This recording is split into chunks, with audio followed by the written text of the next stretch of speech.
All right, let's talk about making money on over-leveraged houses. Now, I'm telling you right now, if you're going to go out and you're going to run ads and do things to attract sellers to come to you, it ain't going to be long before you're going to get one of these babies. So you better pay attention now. You better listen up, because this little plan right here is going to create some tremendous income for you if you know how to make it work. And I'm going to give you a step-by-step plan here. All right, we got a house that's leveraged for, we got a loan on it for $50,000. Seller calls you. You find out he's got a $50,000 first mortgage. Got a $500 a month payment. I'm going to make it easy here. Okay? And let's say he's 2 payments behind. Just for the heck of it. You get to question him, you find out he's got a $20,000 credit card judgment.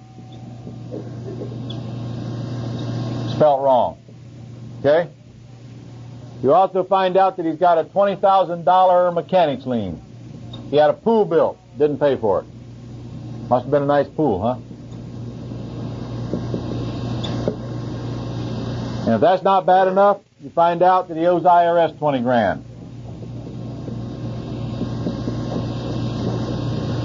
How much is owed on his house? 110. Okay? By the way, please don't go home and look for this exact sample. All right? So all we got to do is figure out a way to buy out his equity, huh?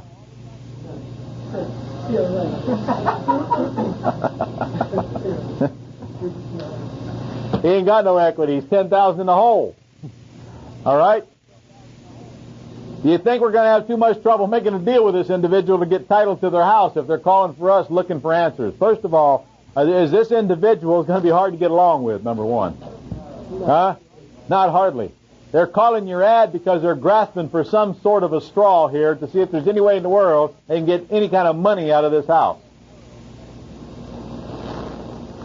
And if you want to attract these kind of people, you might even change your ad a little bit to say something to attract these kind of people, or something like, do you have liens and judgments even more than the value of your house? I still may be able to buy it. Something of that nature. So this individual calls you up. You find out that he, by the way, how many payments is he behind? 2. They ain't filed foreclosure on him yet. Does he know it's coming? Okay. Has he about given up anyway? Does he have any concern whatsoever for any equity that he used to have? No, it's gone, folks. It's gone. He's probably about ready to walk. And why wouldn't he? I mean, if he's going to move, there certainly ain't no way he can refinance. His credit's already shot, isn't it? Are we worrying about any kind of credit problem here? You folks, people with a credit card lien on them and a mechanics lien and an IRS lien don't have credit. The credit's not a concern. All right? So he calls you up and he says, what can you do for me? And you think this gal was motivated here this morning. This guy, gal, is going, whoever this is going to be begging you for an answer. Is there any way you can help me? And you're going to say, what do you want me to do? You already owe $110,000 on the house. And he goes, well, I just need some moving money. I say, well, what kind of moving money are you talking about? So whatever he says, I say, look, if I come out and I like the house, I may be able to give you $500 to move with. So, we make a deal that if he signs a deed on the spot, I'm not talking about no contract here, no title search and all this kind of crap and take 2 weeks to close. I want a deed on the spot, and I want to look at his papers to see if he's the only owner. Because if he's not, I don't have a house yet. I want to see his deed. And if there's a woman on it, I want to know why she don't own it anymore. And if it has been given to him in a divorce decree, I want a copy of that divorce decree. And if it hasn't been given him in a divorce decree, he doesn't own her half, does he? So I'm going to make it his responsibility to get her signature if she happens not to be living on premises. Or I might just give him $250 and find out where she's at and go give her the other $250. Any way I have to do it, if he signs that deed that I throw out in front of him, by the way, do I have to go and prepare the deed and get it all the legal description filled in and all that crap? I'm going to grab him by the neck and I'm going to say, come on, Ken, let's go find a notary. You sign this thing and I'll hand you $500. I'll fill in the deed later. By the way, you think he cares? Why should he care? I'm getting $500. He don't care what I put in there, does he? The same deed that's in your manual, by the way, in the next section. Right in the front of it. Right there. Look at there. Open it up, and there it is. Behind section what, 9? That's the same deed I want him to sign right there. Okay? I don't care about filling it out. I'll worry about filling it out later. I ain't even going to bother filling it out till I get all my facts. And the first thing I want to check, if he signs that deed, is what his title looks like, wouldn't you think? So I have somebody run a title on it. I'll call the title company. And by the way, at the same time that I'm getting this individual to sign this deed, do you think I'm going to get every piece of paper he has on this house? You bet. I'm going to have all this paperwork on his house, so I won't have any trouble at all getting the legal description and all that stuff, fill in the deed later, and I'll go down and record the deed if and when the need arises. All right? Because we got a ways to go on this deal yet. So far, I got $500 in this house. Do I own it? Yes, I do. Oh, in other words, I need to record the deed before I own it? The title passes when the deed is accepted by the grantee. When did I accept it? When he handed it to me. However, the rest of the world won't recognize it until it's recorded, will they? If somebody goes and records a deed before I get this one down there to record it, do I lose? Yeah. So I'm going to tell Ken, I'm going to go down and record this in the morning. I may or may not. See, the problem with going down and recording the deed is what? There's cost involved, and you may not want to be ready to do that yet. You might want to get the rest of your answers before you even worry about all that. Okay? Now, if he records a deed to the trustee, though, in states other than Pittsburgh or Pennsylvania, all I got to pay is minimal stamps anyway. In Pennsylvania, they want you to pay deed stamps no matter what you deed to what, don't they? Who's from Pennsylvania? Sorry. So that's more reason why I won't go record the deed. By the way, I could just as easily have the deed with him as the grantor and leave the grantee totally blank till I sell the house. Then I've only got one set of transfer tax, of which who's going to pay? The buyer. Question. So if this guy's got an ex-wife floating around somewhere, you got to find her. You got to find her, but you got to get her to sign on. You got to get her to sign on the deed. You betcha. Okay. If you don't get both owners to buy, you ain't got nothing. Okay. Well, you do. You got half the house, but you can't ever sell till you get the other half. I've had half of houses a few times. Always wound up with the other half. Yes, Walter. In the state of Florida, Walter, it costs you $7 for deed stamps and recording fee for 2 pages to record a deed to the trust. Now, the state is assuming that you're recording a deed to your own property and putting your own property into a trust for land for estate tax purposes. Got it? Okay. Truthfully, if he's deeding it to me, I'm supposed to pay deed stamps. $7 per thousand of this purchase price. In this case, it's what? That cost me $800 just for deed stamps. Obviously, it's my best interest to avoid that, if I can. Now, well, why did I go buy this piece of junk? Well, it ain't a piece of junk. It's in good shape. Why did I go buy it? That's right. I can have them reduced, can't I? All right, let's see what we're going to do here. Let's see if that works. How much do you think I can get this $2,000 lien? How much do you think I can negotiate a payoff for it? How much? How much? You can get 50 cents on the dollar carte blanche, can't you? Yep. Pretty much so. Anytime anybody's got a credit card judgment on a house, you just know you can get a 50% discount like that. Just by asking the attorney, they don't even have to check. They have carte blanche authority to do it. And if that's true, get that for about 10 grand, can I? Mechanics lien, about the same? I give them less than that. Nah, what do you want to give them? I give them $2,000 to get lost. You would? Yeah. What makes you think they'd do that? Because you've got the deed in hand. I got the deed in hand, but still, they could go foreclose on a property if they wanted to, couldn't they? Yeah, but it would cost them an awful lot in legal fees. Yeah? More than that. Well, you think they're going to take $2,000 and just take total payoff and be done with this, right? You can ask them. I'd say, well, yeah, you can ask him. You can ask him to go ahead and make up the back payments while you're at it. Let's say it takes 10 grand to get rid of him. Okay? How about the IRS? Well, the IRS, how much are you going to pay the IRS? The last time you asked me this, I gave a real stupid answer, and I found out. You just write the IRS and explain the situation, and I'll take it right off. Okay, you can get the IRS removed for zero, ladies and gentlemen. All you got to do is ask. Now, they're going to make you prove that there's no equity to speak of in the property, and they're going to make you prove that you own it and all that. They will not release this lien for the original owner, but they will release it for you if you just ask them. Now, it's going to take 2 or 3 months to do it. Okay? Does that mean that they've taken a total payoff for the lien? No, they just released it from the property. And as you're going to see, that's the whole key here.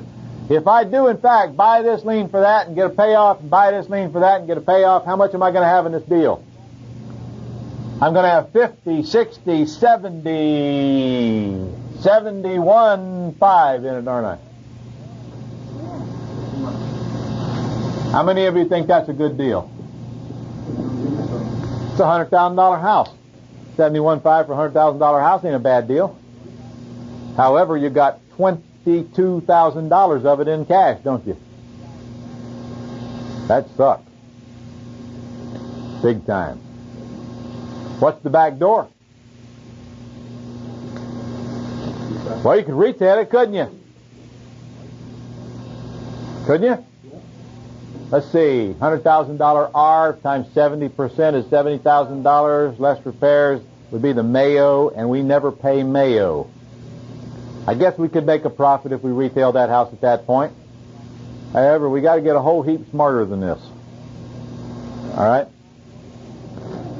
I am not going to go negotiate a payoff of these liens. That is the dumb way to do it. Isn't it true that I don't care if these liens get paid off or not? My only concern is whether they come off the property. Yes? So I don't want a payoff. I want a release of lien. That means that I've got to do something to encourage these three people right here to simply sign this piece of paper, which I have so aptly provided you in your manual, which will release the lien from the property totally. However, the lien will stay on the individual. They still have total collection rights from the individual. They can hunt them till they die, but they cannot come after this property because this property is no longer on the lien. Why would they do that? I'm getting there. All right. First of all, let's release the lien. Let's look at the form. There's two of them in here, folks. One of them is for mechanics liens, and I think it's obvious because it talks about repairs and materials and so forth. That would be the one that I have in the front. I don't know. The one that says release of lien is a mechanics lien release. Basically, all I have to do is to get that vendor, whether that lien holder of that mechanics lien, to sign this document right here and notarize it. And if that occurs, the lien is no longer on the property the instant that this is recorded at the courthouse step. Any question on that? Let's read it. It says that the undersigned, for in consideration for the payment of blank, receipt of which is hereby acknowledged, hereby releases and quit claims to blank, that's BU, its successors and assigns, and blank, the owner of all liens, lien rights, claims, or demands of any kind whatsoever, which the undersigned now has or might have against the building or premises legally described as. Legal description goes right there. Okay? On account of labor performed and or material furnished for the construction of any improvement thereon. Obvious, that's a mechanics lien release. Now, if I'm getting the judgment release for credit cards or any other kind of judgment, turn a page. Know all men by these presents that the blank, the owner, that would be the whoever it is that owns the judgment.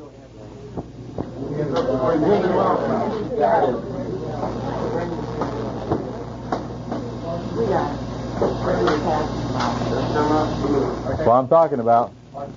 Just handed it to you. The owner and holder of a certain final judgment wherein blank was the defendant, that's whoever you're buying the property from, being dated, whatever it was dated, recorded in the OR book and page of the current public records of blank county, securing a final judgment in the sum of blank, plus cost and consideration for the sum of blank, receipt of blank. Receipt of blank is the amount you paid them to release this lien, which is hereby acknowledged, do hereby forever release, execute, or exonerate and discharge from the lien operation, force and effect of said final judgment, the following described property situated in Duval County, Florida, to wit. You put the legal description in there, you get it signed, you get it notarized, you record it, there is no more lien on that property. One page releases the lien. All right, now let me go ahead and then I'll answer questions. All right, let's see what we have done there. First of all, how much are we going to pay to get these liens released? I'm going to say, Mr. Judgment Holder, I will give you $1,000 if you will simply remove the lien from the property. I'm not asking you to give me a satisfaction. All I'm asking you to do is release the collateral from this lien. And the judgment holder is going to look at me and say, why should I do that? And I'm going to say, well, I own the property. Here's the deed. And I have several choices. I can either work with you and the other lien holders and make it work, or I can let it go into foreclosure, in which case you're going to be wiped out anyway. Are they 2 payments behind now? Or what if they're not? What if they're current? I'm still going to let it go into foreclosure. And I'll tell them that. Okay? If I am successful at that point, I will get them to sign a piece of paper stating that they will release the lien from this property for $1,000. Or I might just go ahead and pay the $1,000 if I've checked the title and found out this is all there is. I might just pay the $1,000 while I'm there and get them to sign the release. I'm done with them forever. I'll do the same here. I'll get $1,000 that I'll offer them to release that lien from that property. Now, only one of 2 things are going to happen. Either they're going to cooperate, and I'm going to give them the money, or I'm going to get them to sign the statement that I will give them the money when I get them to sign the release. I might just set them down and say, look, I got 2 other people to deal with. If I can deal with them, I'll come back and pay you. Please write me out a little letter saying that you will take $1,000. When I come back, I'll ask you to sign the release and I'll give you a check. Or I might just whip out the check and have them sign it right on the spot. Your choice, your decision. Incidentally, what if I did pay this $1,000 to release this lien? Would this guy now be in a second position? Would he know it, though? No, because I'm not going to be stupid enough to go down and record that release of lien until I've dealt with all 3 of them. Until I record that release of lien, this is a valid lien. All right? Now, I know what you're thinking. You're thinking, well, what if none of them will deal with me? What if this guy turns out to be a horse's patootie? I ain't going to do it. Man owes me 20 grand. If I release the lien, I ain't got nothing left to get. Well, of course, I'll politely point out to him that that's going to be the case shortly anyway. Because if I let this go into foreclosure, he's wiped out, isn't he? Yes? Same here? Yes? How about here? He's wiped out, but it takes 120 days for this lien to evaporate after foreclosure. IRS liens go away automatically 120 days after foreclosure. You don't need to get them to sign anything. There's nothing else to do. If they haven't redeemed this property, they go away in 120 days. Now, if they redeem this property, what do they got to pay? This, this, and this. Or at least they got to pay. Well, they can redeem the property, but if they do, they got to pay you what you got in it. Are they going to redeem this property? Not a chance in a million. There's no reason in the world for IRS to get involved in this deal. None. None. This is not worthy of their time. In fact, if they were in this position, would they redeem this property? No. It's just not worthy of their time. Question? Okay. When you ask the credit card company to release the lien, you're releasing it from the property. That's all. You have the legal right to go hound this guy. To pay us. I said that, yes. Okay. So what? They can chase him to his grave. Okay. So what did you tell this guy when you went in to buy the house, that you would have the liens? I did not tell the guy that I was going to have the liens paid off. That would be incredibly stupid, wouldn't it? I would tell the guy, I don't know what I can do with this thing. You got it leveraged to the max. Here's $500. I'll figure something out later. Sign here. Okay. Yes. The IRS lien, wouldn't you have them release it or whatever before you dealt with the other people? Nope. Be successful one way or the other. When do I make up these payments? Only when I've got this solved. I want this to run behind. I want these people to get notified by the lender in case of foreclosure. And when that happens, I'm going to go back and see, I told you so. You're going to get wiped out. Do you want the 1,000 or not? If they still ain't cooperating, I'm going to let it go right down to 2 or 3 months later. And I'm going to say, look, last chance. Do you want the 1,000 or not? 500 now, huh, Bob? All right. Okay. And you're going to get their cooperation, but what if you don't? First of all, what if you do? How much have you paid for the property? 51 to 3,000, 53.5. That better than 71.5? Okay. So now they don't cooperate, and your thinker brain kicks in. Oh my God, what am I going to do now? I can't get no cooperation. Ron said this would work, and it won't work like he said it would work. What am I going to do? Do you own the property? No. You certainly do. He did not deed you the property? You haven't signed it. Excuse me? You haven't signed it and recorded it. Excuse me? Did he deliver me the deed? Yep. Then I own the property. But only you and him know that. That's true. So what? I still own the property. Now are you saying, will I go record it at this point? I wouldn't. Why not? Because if these liens are still in force, you give it on the I'm recording deed to the trustee. I probably should at this point, just to protect my interest, just to make sure everybody involved notifies me, da-da-da-da-da. Okay? By the way, I'm going to make sure that this lender and all these people know that I own the property. Now, I might even have to go record the deed, get it recorded, just so because they think I'm real, you know. All right? If one of these guys say, show me a recorded deed, and I'll take it. I'm going to go get the deed recorded and do it. Okay? Now, what if they don't cooperate? Do I own the house? How much is owed on it?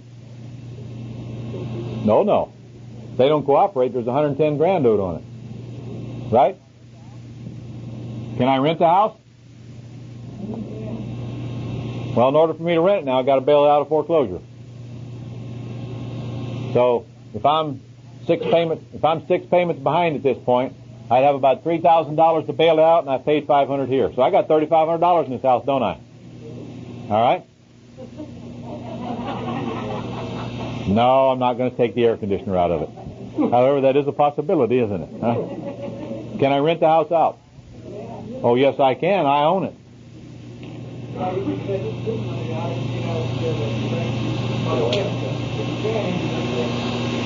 Pay attention. I said if I rent the house out, I got to bring the payments current, and I'd have $3,500 in the house. Did I just not say that? Okay. If I rent the house out, what do you think I rent it for? What if I'm paying out? Do I have $500 positive cash flow whether these jerks deal with me or not? What's my monthly payment on these 3 loans? Nothing. What will it ever be? Nothing. How can I lose? Do you think I'm going to go back and deal with these jerks one way or another sooner or later? You bet. Next time I'm going to be nasty, though. But suppose you call a house that's into foreclosure, and you want to do something about it, and you call the bank and they say, no, the bank says, no, we're too far into the foreclosure procedure already, and we can't do anything else. But then you're dead in the water. That's it. The banks can do that? Well, certainly they can do that. Just so you'll know, Ray, just so the rest of you know. You sell a property and you take back a mortgage. Your buyer gets 1 day late. You have the right to foreclose and call the entire balance due. That's within any mortgage. However, most attorneys want to see it be 1 month late before they'll do anything.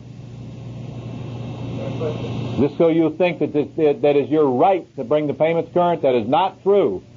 That is a right that may be granted to you by the lender, if they wish. Yes? If you don't have a mortgage and we have tax liens on it, will they get wiped out in foreclosure? The IRS tax lien will get wiped out in foreclosure. They have 120 days. Now make sure when you say tax liens, we identify what kind of taxes we're talking about. Property taxes don't get wiped out on any kind of judicial or any other process except payment. Property taxes are superior to all liens, whether they come before, during, or after the lien was recorded on the property. However, how are the property taxes on this property getting paid? They're within the payment. Yes? No. IRS lien drops whatever position it happens to be recorded in. The IRS cannot force the mechanics lien or the judgment out of the picture. You mean if they were in second position, they could take the property and wipe out the other 2 liens?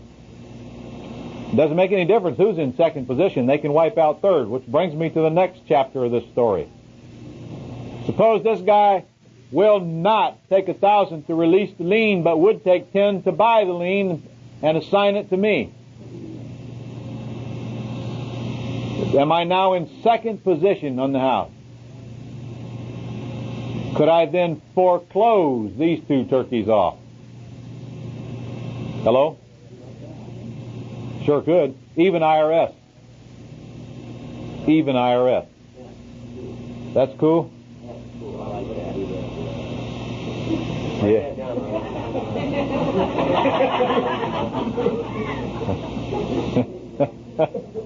By the way, all the time that I'm foreclosing on this and all the time that I'm playing this game, can I still rent it? Huh?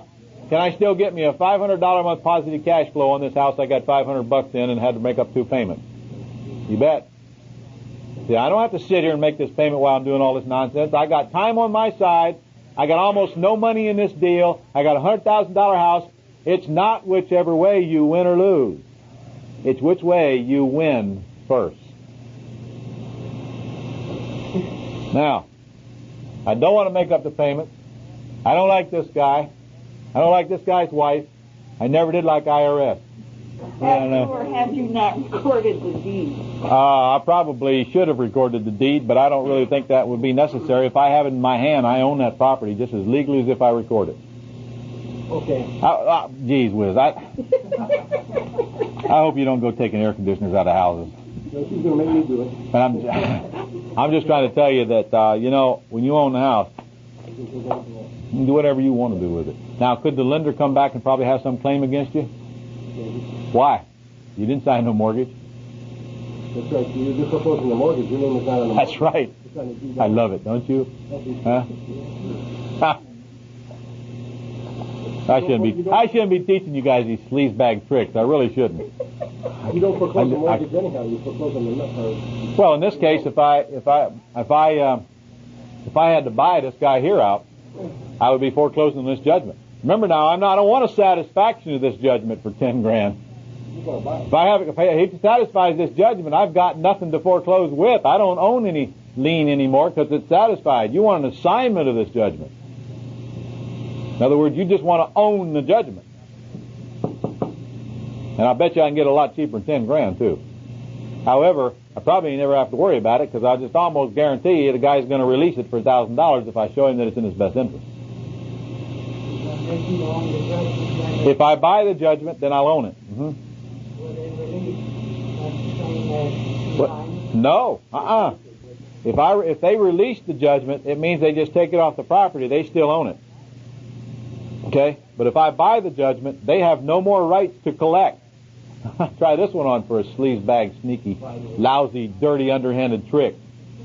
I'll buy the judgment, foreclose the rest of them off, then I'll go after the person that I bought the house from to collect the judgment. That's these men guys keep got an old lady.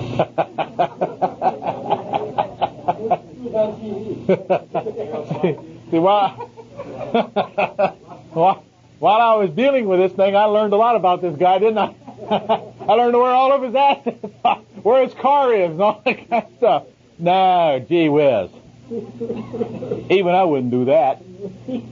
However, I might sell a judgment to somebody else. Yes. No, I did everything I could. All right, let's go through this step by step. Yeah, what a sleazy idea. All right. Look for houses that are highly leveraged with liens and judgments other than property taxes. You cannot do anything with property taxes. And by the way, you'll notice on the board, I didn't tell you to even approach the first mortgage holder. There ain't a chance you're going to get them to release the mortgage from the property. And you're not going to get them to discount it either, are you? They're at a 50% loan-to-value ratio. Did you ever get a mortgage company to do a substitution of collateral? It would be difficult. Anything's a possibility. It's also a possibility they'll accidentally satisfy the loan one day, too. You can actually owe more on the value than the house. Negotiate a purchase for little or no money. Remember, you can't put any money to speak of in this, or you're at risk. If seller's ready to move, this won't be hard if there's little or no equity. Contact the lien holders and negotiate a release of lien for a minimal amount. Get a written letter of agreement, or get the release signed itself and go ahead and pay them. If negotiations are satisfactory with all lien holders you're working with, pay them and get the release of lien from signed and notarized. Record the releases only after they are all in place and the process is complete. And if you do that, you have just pulled off a coup that there ain't 0.1% of all of your so-called competition in this country would ever even dream of doing. You can find these by running ads and have sellers call you on the telephone. Okay. Or you can also find these by subscribing to your foreclosure. Well, there a lot of your areas have foreclosure papers. Like in Florida, you can get one for 11 different counties. Other cities, somebody goes down and tracks all the foreclosures and puts them in a. Is that what that is? No. Puts them in a weekly foreclosure newspaper. Has all the liens in there and the judgments and so forth, and the plaintiff and the defendant and the assessed value and so forth. I don't go down to courthouses myself, Mashuka. I could get somebody else to go to the courthouse. And if I'm going to do that, I might as well have them all be tracking the foreclosure notices too. If you put somebody in a courthouse, you have them looking for over-leveraged properties, but you also have them looking for foreclosures, and then you try to buy pre-foreclosures. Yes? You can call the bank and fax me a list. Fax me a list of what? No, you're talking about REOs after they've already been through the process. A bank who faxes you the name of somebody that's in foreclosure is violating the law. How can you find the pre-foreclosure? I just told you how. Number one, you run ads and let them call you. Number two, they get when they're pre-foreclosure. I'm talking about before they go to sale now. But as soon as the complaint is filed to start the foreclosure process, You should be out there trying to buy the house from them in that part of the business. Now, I never did work pre-foreclosures. The only time I ever chased pre-foreclosures is when they called me, because I just never put the wheels together to do it. There's a lot of money in that. Good deals there. But it's a whole specialty. It's a whole little niche market. I know of a case that I was just called about that house was being foreclosed on. Yeah? Bank, You mean it's started? The process has just started. the process was just started. Okay. The bank And? No, the bank has a mortgage on it. Process just started. So what's the question? The guy skipped, so Guy skipped? the only person I have to contact is the bank. First thing you want to do is find out what the loan amount is and see if there's any reason to even chase the guy down. You have to ask yourself, if the guy was to give me a deed right now, would I even want it? And the answer is, he's got a $70,000 house with $60,000 owed on it, and he's $5,000 in the rear. Why bother? The reason I like this subject so well is because it is a very clean part of our business. Buying defaulted paper quite often doesn't have anything to do with owning property. What we're going to do now is explore the business of buying paper that is in foreclosure. We're not going to buy the property, but we're going to buy the lien against that property. In fact, we're going to even talk about buying paper that isn't mortgages, things like liens, things like judgments. Did you know that you could buy all those things? Did you know that anybody who holds a lien on a property or anybody who owns a judgment on a property is more than likely willing to sell that lien for cash at a discount? Did you know that anybody who is foreclosing on a property and owns the mortgage is very apt to just as soon have somebody come in and write them a check for some portion of the balance that they're owed and let them be out of it? And that individual now owns that mortgage, and then it's up to them to foreclose or whatever they want to do on it. Defaulted paper is an incredible opportunity. It is an incredible opportunity because, number one, it's so easy to find. It's not hard to find mortgages or property that are in foreclosure, and you can go buy the paper instead of buying the property. It's not hard to find people who own judgments and liens who will sell them for pennies on the dollar. It's not hard to find people who would rather have the money than to do all the work to exercise their rights to collect that money. When you understand your rights, when you have the knowledge to win no matter what happens, put yourself in a no-lose position, it is a cash flow generator that is unbelievable. What is it? A mortgage, lien, judgment, or any other debt instrument that contains the right for the holder to foreclose if in default. Now understand, the only kind of paper that we want to buy in this course is paper that, if we have to, we can foreclose on the property if we don't collect on the note or the judgment or whatever. So make sure you understand this. I'm not interested in unsecured paper. I'm only interested in paper that has resulted in a lien on a house or a property. That's the only kind of paper we're talking about. All right. Why would I want to buy this defaulted paper? What would I hope to gain? Well, let me see if I can explain to you why it's profitable for you to do just that. I'm going to give you a couple of real live examples. Not too long ago, a bank called me. In fact, this was an out-of-state bank. Somehow got wind that I buy properties and that I might buy paper, and they called me on a second mortgage that they held on a property. The second mortgage that was owed to the bank was $16,000. $16,000 was what the owner of the property owed this bank on a second mortgage. There was a first mortgage on the property for $20,000. FHA, low interest, old non-qualifying loan on it. The bank, this property, by the way, this loan was in default. In addition to the $20,000, here, the owner of the property owed $2,000 in back payments on the first. They were $2,000 in arrears. Obviously, if they were $2,000 in arrears on the first, they were equally in arrears on the second. I think the face value of the second was $14,000, but by the time they added the arrears, it was $16,000. I was buying a piece of paper that had $16,000 owed on it by the owner of the house, regardless of how we arrived at that number. The bank called me and they said, Ron, I understand that you buy paper that's in default.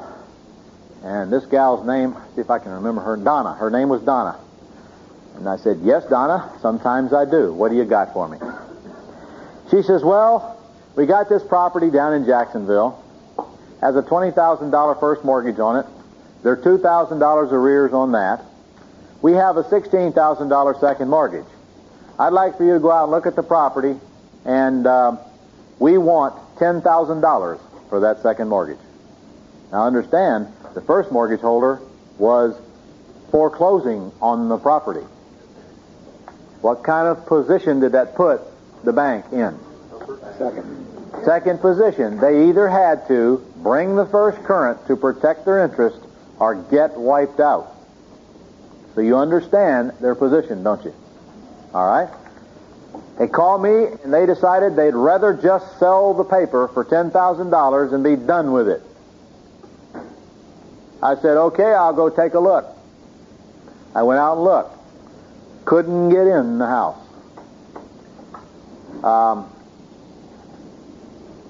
Couldn't get in the house. But I saw that the house was in pretty darn good shape. Needed almost no work from what I could see. It did look in the windows. I also learned while I was out there that the property had an ARV on it of approximately $50,000. And of course it was financed for $36,000. Based on that, I went back and I said, Donna, there's no way in the world I can give you $10,000 for a mortgage that is in default. There's a $20,000 first and there's $2,000 in the rear on that. And she says, well, what will you give me? I said, the most I'd be able to give you is $5,000. She says, Ron, they can't accept that. They won't accept that.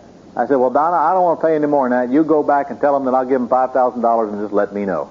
And it must have been 10 to 15 days later when I got to thinking about Donna, because she never did call me back. And I picked up the phone and I called Donna. And I said, Donna, you were supposed to call me back. What happened? She says, Ron, yeah, I'm glad you called because I was just getting ready to call you. I said, sure you were, Donna. She says, the bank turned down your offer of $5,000, but I got a feeling that if you'll up your offer, they will probably take something that makes sense. I said, okay, Donna, you tell the bank that I'm going to go $6,000 on that note, but not one dime more. If they want more than that, I don't even want to hear about it. She said, okay, I'll tell them. Next day she called me back and says, Ron, they've accepted your offer. They'll take $6,000 for this note. I said, all right, Donna, here's what we got to do. You got to send me, or send to my title company, an assignment of mortgage. She said, you mean a satisfaction, don't you? And this is a bank talking to me. I said, Donna, if you send me a satisfaction, you've got nothing to sell me. You don't have a mortgage anymore. If you satisfy it, it doesn't exist. She did not understand that. And maybe some of you don't either. She thought she had to send me a satisfaction of mortgage. You see, if the mortgage got satisfied, it's faded into oblivion. There is no more mortgage if a satisfaction is recorded. I didn't want a satisfaction. I wanted an assignment of mortgage. In other words, she's selling the mortgage to me. She's assigning all the interest in it to me. There's a big difference, folks. There's a big difference. And I still couldn't make her understand what I was talking about. I said, Donna, don't worry about it. I'll have my title company send you the assignment of mortgage. You guys sign it and send it back. As soon as they get it back, I'll have a check there and they'll send you the money. Is that okay? She says, yeah, that's fine. That's exactly what I had to do.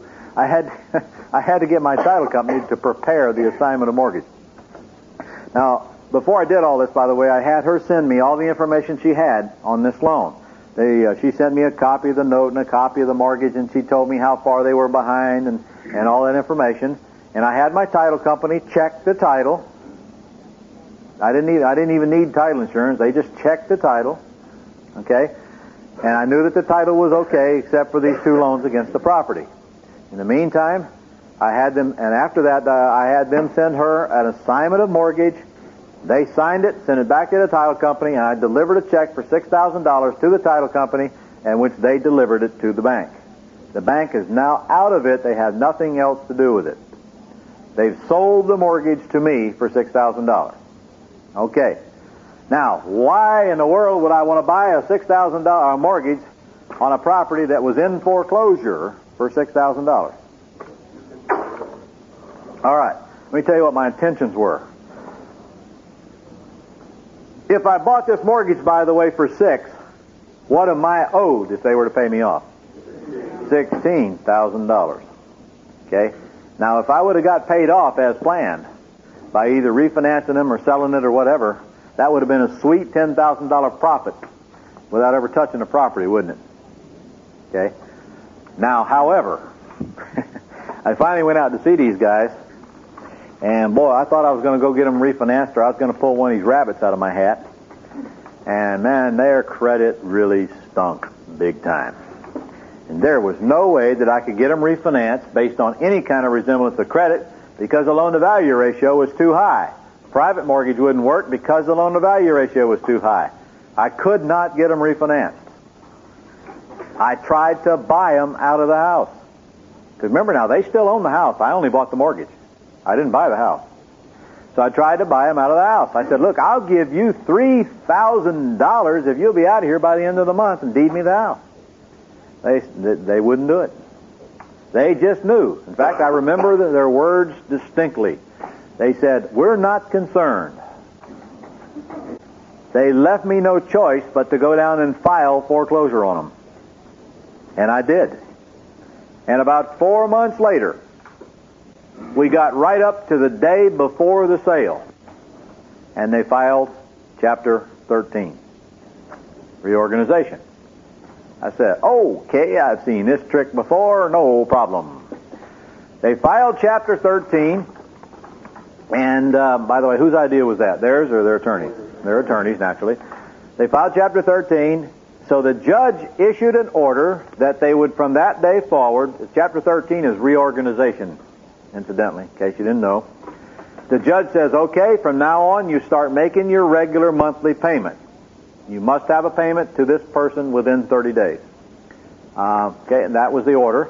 And in addition to that, my attorney submitted an order that within the next 6 months, they start making payments on their arrearage to me as well. So I said, all right, if that's the worst case scenario, they'll start making their payments, and then eventually they'll start making up the back payments, and I'll have $6,000 in this thing, and it'll be a tremendous return. By the way, I didn't even put up the money. I had a partner put up the $6,000. All right, anyway, Chapter 13. They said, okay, 30 days go by. Guess what? They didn't make me a payment. That thus ended their Chapter 13. You see, when they file Chapter 13 and they make a deal and they don't live by that deal, they're back into default all over again. So we reinstigated the foreclosure and started it right back up from where we left off it, which was our right. The minute we did that, they lost the right to make any payments on this house, period. Okay? Now we got them right up to foreclosure again, which only took about another 30 days. Day before, they switched from Chapter 13 to Chapter 7. These attorneys are slick. I'm telling you. By the way, you know how to find a good attorney? Just get a shovel and start digging.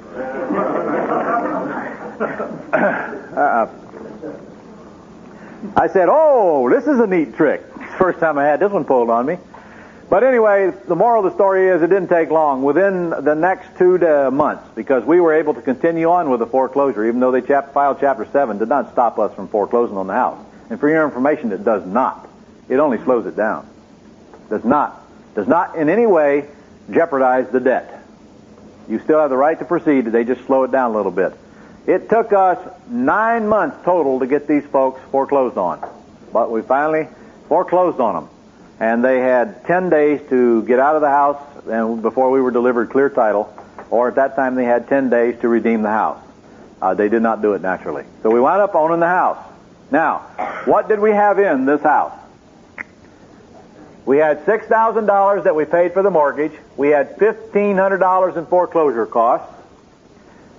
Along about here somewhere or other, I can't remember when, we made the first current, paid the $2,000 to bring the first current. Okay?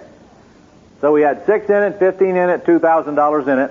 After they got out of the house, we spent 5 more on it to repair it. So we got 6, 7, 8, 5, 13, 14, 5 in the house. Okay?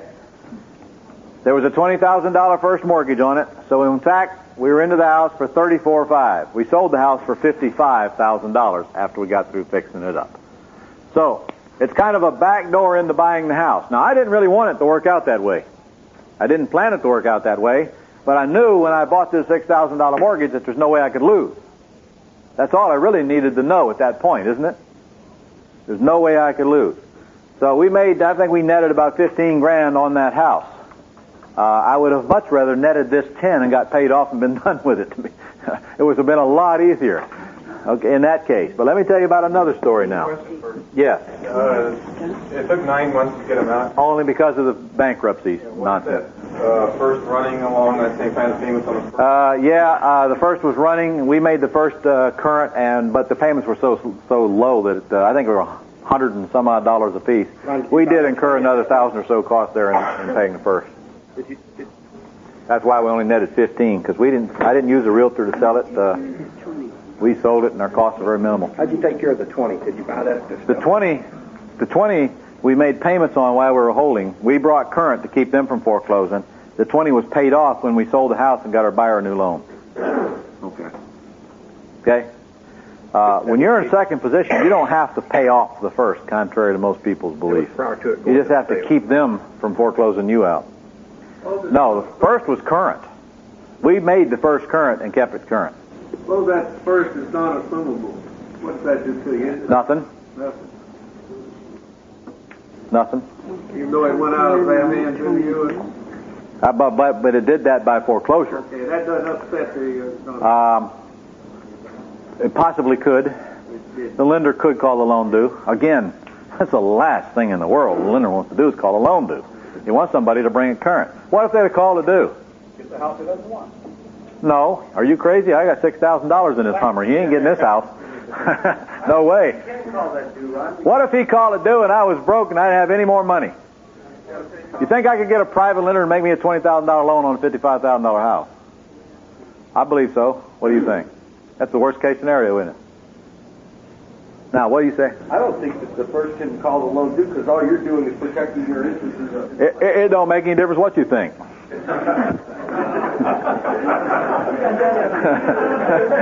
The law is the law, and I know of no law that prohibits the first from calling the loan due because you foreclosed on it to protect your interests. Your interests are not their concern. No, it's to bring them current. Okay, I'm just telling you. By the way, did they have to take my payments? No, they could call the loan due. They didn't have to. You know that when you get in default on a loan that the lender does not have to take your payments? You get one payment behind. They don't have to take your payment. They have the right to call the loan due. In any mortgage. You remember that, private lenders. You remember why you're in control. If your borrower gets 1 month behind, now it's up to you whether you want them to reinstate or not. There might be a fee to reinstate. What do you think? You don't want to reinstate, Wendell? No problem. I'll just call it due. If you do want to reinstate, get me a couple $100 for a reinstatement fee. By the way, if you charge that one time, you think he's going to get in default again? No. Of course, he's going to, you're going to be labeled as a loan shark, and probably rightfully so. But he's going to think twice about getting behind again, isn't he? Question. Technically speaking, if you're curing the first and you get paid off on your second, you recover that? Yeah. Any money that you spend to cure the first, you're entitled to recover when you get paid off on your second. Any attorney's fees, any costs, any accruing interest, any late charges, any prepayment penalty that is in your second, you are entitled to recapture at the time you get paid off. Who else had a question back there? Yes. What are the chances that the bank holding the first mortgage of having them discount that? It was an FHA loan, and we had to bring it current because they were foreclosing on it, and they'd have wiped us out. See, if they started the foreclosure before we did, a good chance they would have got to the sale before we did. And if you even let an FHA lender get too close to the sale, they won't take the payments current many times. They'll want it all paid off. Once they get a judgment, they usually won't allow you to bring it current anymore. Sometimes they will. Sometimes they won't. Can't you protect your position by bidding at the sheriff's sale? I could protect my position by bidding at the sheriff's sale, but why would I want an 8.5% loan to go away in the process? No way. When I bid at the sheriff's sale, I got to come up with the $20,000 to pay them off, plus the attorney's fees that were added on there and all that nonsense. Believe me, we did the right thing. Bring it current and make the payments on it until we got the house sold. Okay? Now, I got that one done. Yes. Have you ever discounted FHA or VA? Yes, but usually when that happens, they are in miserable condition when I do that, and they're aware of it. And even when they do discount, they sure ain't gonna. They don't want to do much. They don't want to do much. If you've got a property that is just totally a mess, and they've got a loan on it, you stand a good chance of getting them to discount it by asking. I told you, wagging your tongue. Very highly paid profession. The most they can say is no. Ron, did your attorney ask the judge to have them pay the monthly payments to the court? Oh, sure. You did ask. Yeah, I believe he did, yeah.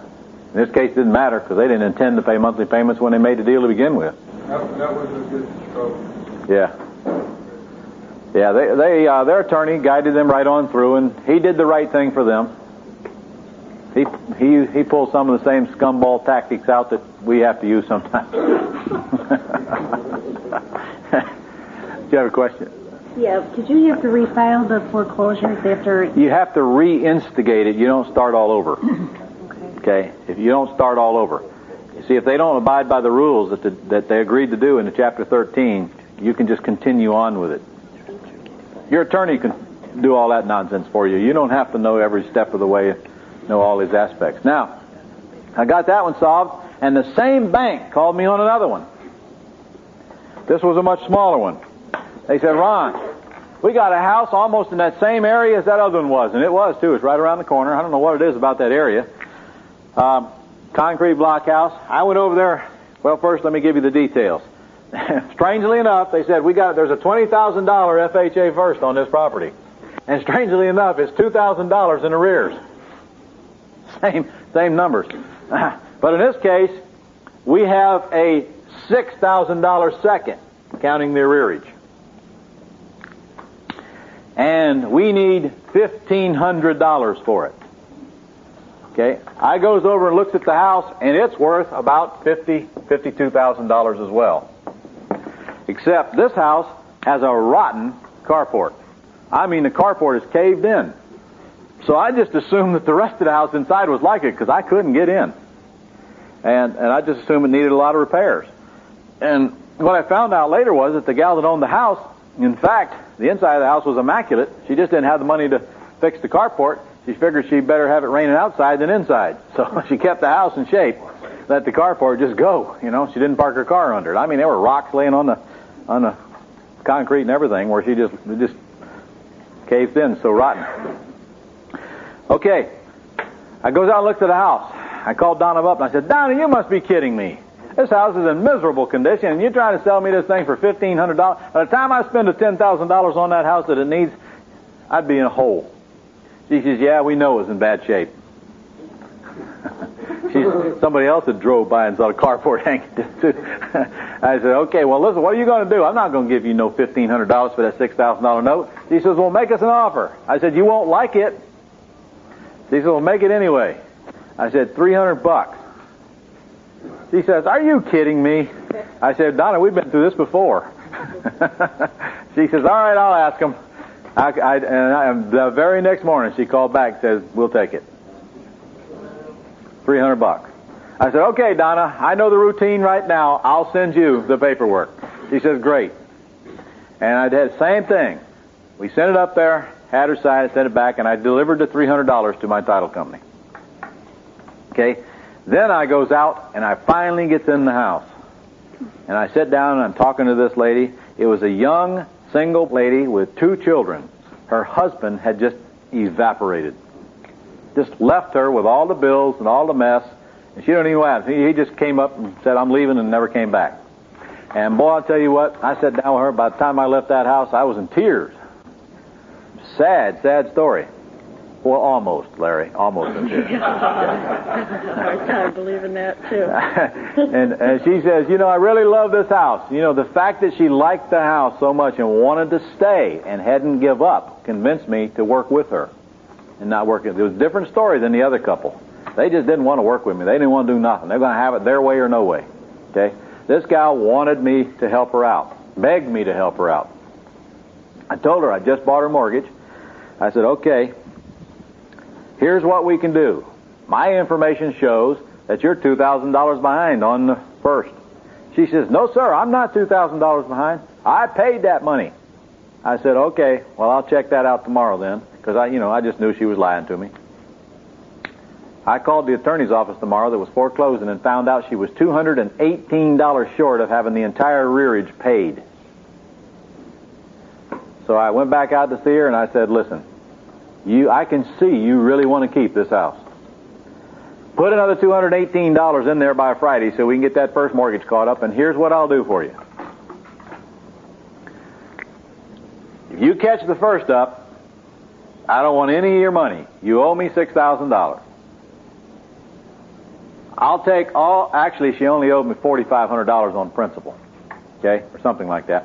I'll take all your back due payments and your interest and so forth, and I'll add them on to the loan, which will bring it up to about $6,000. You've been paying $149 a month on your second mortgage, so what we'll do is we'll just let you keep right on paying the same $149. I'll just extend the term. By the way, the second mortgage was written at 16%. That's what the bank charged for the loan. I'll just let you extend the term. She says, that would be great. I said, all right, that's what we'll do under the condition that you pay the other $218, you get that taken care of, and that you pay the closing costs of doing the mortgage modification agreement. Mortgage modification agreement. That's nothing but one sheet of paper that says the terms of the mortgage that was recorded in blank date in this public records in this volume and this page has now been modified to read, this is the new interest rate, this is the new payment, and this is the new whatever. One little old piece of paper that any closing agent can complete. I had my closing agent take care of that, and she went down and signed it and paid the little old cost of getting that job done. So now we're in a new ball game. The first is brought current.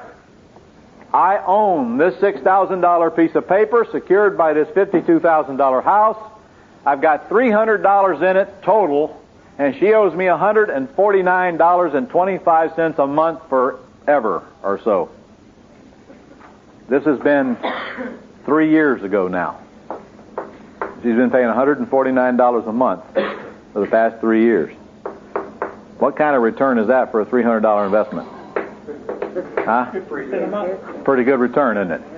50% a month, right, Gary? That's a pretty darn good return. I chose to keep that mortgage. I don't even think I wanted to sell it. She's still doing it right up to this day. Now, she's been behind a couple times, and she was late a few times, and so forth and so on, but she always caught it up. If you can raise the money to buy defaulted paper, I'm suggesting to you that it might be a nice little business for you to get involved in. Looking for it. Deliberately seeking it out and finding it and buying it at a discount. What is the criteria for you to buy defaulted paper?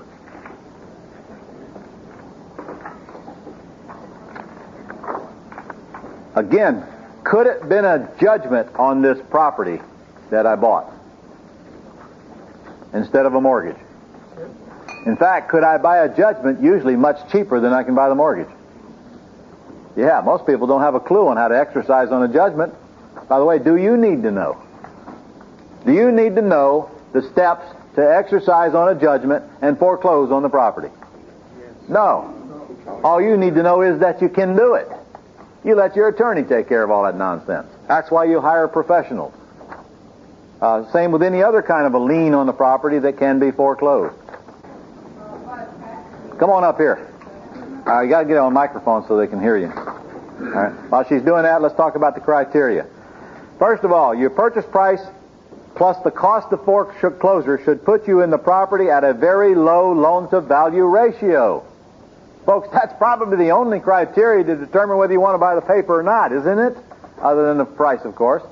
If the loan-to-value ratio is so low you just can't possibly lose, it's a good candidate for you to buy. Now, the loan-to-value ratio, is it determined by the face of the amount of the note or by what you pay for the note? What you pay for the note. If I'm buying an $80,000 mortgage on a $90,000 property and I can buy it for $25,000, is that a good loan-to-value ratio? You better believe it. Matter of fact, I'll take all them you get, by the way. Come on over here. This is Phyllis Curtis. Phyllis Curtis is a real estate broker from Fort Lauderdale area. She's also a very active investor, and she's also a many-time graduate of many other boot camps, and she's also a serious investor. Tell us about what you did just recently with a tax deed. I'll hold them. I mentioned to Ron before that I do a lot with tax deeds and foreclosures, and about 120 days ago, I bought a piece of property at a tax deed sale, and Ron said this morning the IRS never redeems it. This particular property had a $73 million IRS lien, which doesn't make a lot of difference in the tax deed because everything is wiped out except municipal liens in the state of Florida. And IRS liens. And IRS liens, but they have 120 days to redeem it. And at the sale, the IRS was there. Apparently they're getting a lot more active in following up their delinquent accounts, and this one had a $73 million lien on it. I don't know what the guy was into, except he had left for South America. And if I owe the IRS $73 million, I'd probably leave too. The price was $47,000. It's probably worth. It was in disrepair, but probably worth $200 or so. It was on the water. All right, it was a nice house on the water. Let's bring that out now. $200,000 house on the water. She bought the tax deed for $47,000. Is that why IRS got involved? Tons and tons of equity in the property. Now, they were at the sale, but they didn't buy it at the sale, did they? No, they just handed me... When did they buy it? They handed me their card at the sale. Right. They redeemed it yesterday, day 119. On day 119, they redeemed it. Just ruined her day. Ruined her day, didn't it? Sure did. Sure did. Thank you. Yes. They pay it to the county, and they notify me, and when the county gets around to it, they'll pay me my money back. Plus 10%, but you know, if you're in Florida and you're putting insurance on a waterfront property after Hurricane Andrew, that 10% is. Yeah. Thank you. Thank you. Oh boy, you just can't win them all, can you? She had that property already sold in her mind, probably ready to move into it, wasn't you? What would they do with the property then? Oh, they'll go sell it. They'll have an IRS sale, or they'll hire a broker to sell it. Sure. Or they'll hire a broker to sell it. Well, it ain't going to make much of a dent in $73 million, but it's a more of a dent than they would have made if they let her out of the house, isn't it? You know? They probably captured all of his... Oh, sure. They captured all of his assets that they could find. Watch the IRS sale. Is that a good idea to buy things from IRS at an auction? Is it a good idea? Doesn't always work out. It's a good idea if you want to be in there for the long haul because you don't get title for 6 months. At an IRS auction, they got 6 months to redeem the property, the previous owner. So, if you want to flip it quickly, that's not a good place to buy them, but if you want them for keepers, maybe so.